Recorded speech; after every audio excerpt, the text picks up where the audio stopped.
Hey everybody, I'm Alfred Atanda and welcome to my YouTube channel, Alfred Atanda MD. As you all know, I'm a pediatric orthopedic surgeon. I'm here to talk to you about hot topics in orthopedic surgery, sports medicine, as well as entrepreneurship and digital health innovation, as well as telemedicine. Today, I'm glad that you joined me on this beautiful sunny day here in the middle of August in Center City, Philadelphia. I wanted to chat about a real hot topic today, overuse injuries that are affecting a lot of our youth athletes. I'm sure for those of you watching, you probably have kids that play sports, or you yourself played sports when you were growing up, and it's really been woven into the fabric of our everyday lives. But in my profession, I see the downside and the negative sides of sports, mostly in the sense of all the injuries that our young children and adolescents are sustaining. Some of these injuries are even surgical injuries that require that they have procedures. To put this all in context, I'm 40 years old, and I was a kid growing up in the 80s, and I played soccer. And when we played soccer, it was really offered from August to maybe November, December kind of thing. And it was usually down at the local field behind your school or church or community center. You got paid $10 and you got a t-shirt, maybe 2 t-shirts if you were lucky. You practiced once or twice a week. You had a game on the weekend. It was usually somebody's mom or dad that was the ref. And that was pretty much it. If you were really good, then every now and again you would travel. But for the most part, it was recreational league level sports that we all played, and you did it 3 or 4 months out of the year. And when the season changed, you played a different sport, or you didn't play anything at all. Fast forward to 2019, and as you know, youth sports is a huge industry. It's probably about $10 billion a year that people, usually adults, are making off of our youth and adolescents when they play sports. And as an entrepreneur, I'm all for that. But at the same time, we have to keep that in the context of our kids' health and the athletes' health. And I think sometimes we lose sight of that. Most of the time with overuse injuries, it usually comes from playing too much and not really having time off. So what we recommend is probably not playing more than about 8 months out of the year of an organized sport, and that usually is pretty good to keep you out of harm's way, to keep you out of having surgical injuries and other overuse injuries. If you want to break it down to what you should be doing each week, I'd probably say about 4 or 5 days per week. You should play your sport and have a few days off for rest. And I think by really doing things in moderation and being mindful of what you're doing and what your child is doing with their body is going to be very helpful.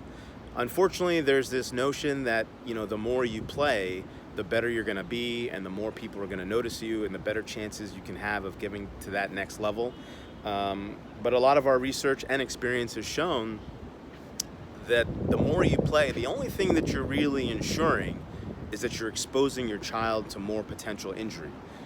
There's no research or scientific proof that shows that the more you play your sport, the better you're necessarily going to be in the long term. Obviously, we want your kids to play and to be exposed to their sport, but the more you play, the more risk exposure that the kids have. So we always have to keep that in mind.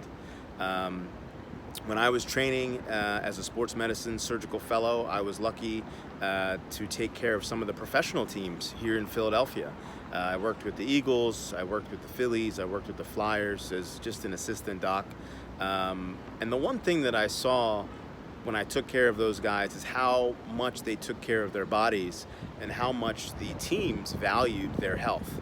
And it's interesting because those teams and those organizations usually have millions and millions of dollars invested in those athletes. And when you see that, when an athlete gets hurt, the first thing they do is they get shut down. They get flown all over the country to see different specialists. They get tests, they get MRIs. Even if it's for a minor injury, they don't take any precautions because they have a lot of money invested in those athletes, and they want to make sure that their bodies last. And with kids, it's the direct opposite. Like we said, it's a big financial business. Everything that your child does costs you money, I'm guessing, whether it be their cleats, bats, balls, sticks, uniforms, ice time, field time, um, fees for belonging to a club. There's a lot of money exchanging hands, and the goal is to keep the kids playing and engaged. And again, we do want that as well. Um, but in the medical profession, we also want to make sure that they remain as healthy as possible. And, just like with professional athletes, the teams and the organizations have a tremendous investment in those kids, in those players, but you as a parent have a tremendous investment in your child. And that's the most priceless investment that anybody can have. So I think treating your child like a professional athlete isn't necessarily ideal, but you should have them take care of their body as if they were a professional athlete. Because if you did that, they wouldn't be playing on multiple teams. They would not be playing year round. They wouldn't, pitch and then come out of the game as pitcher and then go play catcher. These are all things that are unheard of in the professional ranks, but in youth sports, it happens every day. And, some of the things that I like to impart to my patients is that you have to think of your athletic career as a long marathon journey. It's not something that you just look at, 8th grade season or 9th grade season or 10th grade season. Hopefully you're going to be playing sports for about 20 to 25, maybe 30, 40 years. And your body has to last that long. You can't drive your body into the ground with multiple injuries and peak when you're 12 years of age just so that people notice you and you get to that next level, or you can participate in a high school or a college showcase. Your body has to last the test of time. And if you want to make it to the pros, if you want to make it to the collegiate ranks, yeah, you have to be good and you have to be skillful, but you also have to be healthy. And if you're not healthy, you're not going to be doing anybody any good. And we definitely know that. So keeping in mind the long haul and the long game of keeping your body healthy is really where you're going to get your most bang for your buck. And as we all know, God willing, if you're able to live to be 80, 90, 100 years old, you're going to spend most of your life on this planet not playing sports. It's just the way it's going to be. And you don't want to have injuries and different nagging problems from when you were a youth affecting things into your mid-adult and late adulthood, because as we all know, you only get 2 knees, you only get 2 shoulders, you only get 2 elbows, and once sports are over, you still need those things. So you have to keep that in mind. And I think in the culture of youth sports, we tend to get caught up a little bit, even as parents and as adults, because it's a very social thing. You meet people, you travel all over the country, sometimes all over the world, playing sports. So it can be really part of who you are as an athlete, but also as a family and a family unit. And when a child gets hurt and they can't play, some of that identity is taken away from them and everybody around them, and it does affect everybody. But we always have to keep our mindset on the primary goal, and that's keeping the children happy, keeping the children healthy, and seeing them along this marathon athletic journey and ensuring that they last to whatever goal that they want to get to. And sometimes that requires sitting out from time to time, even if you're not hurt.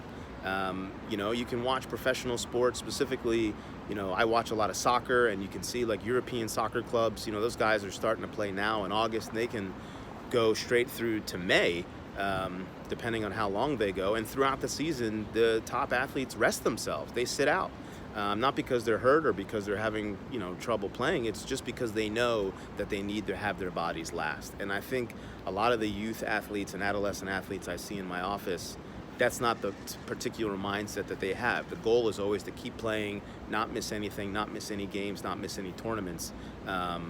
So we usually have to kind of temper that a little bit and modify what our kids are doing. So as an avid athlete myself, as a sports surgeon, as a dad, as a doctor, I want kids out there meeting their full potential, being healthy, being happy, being active.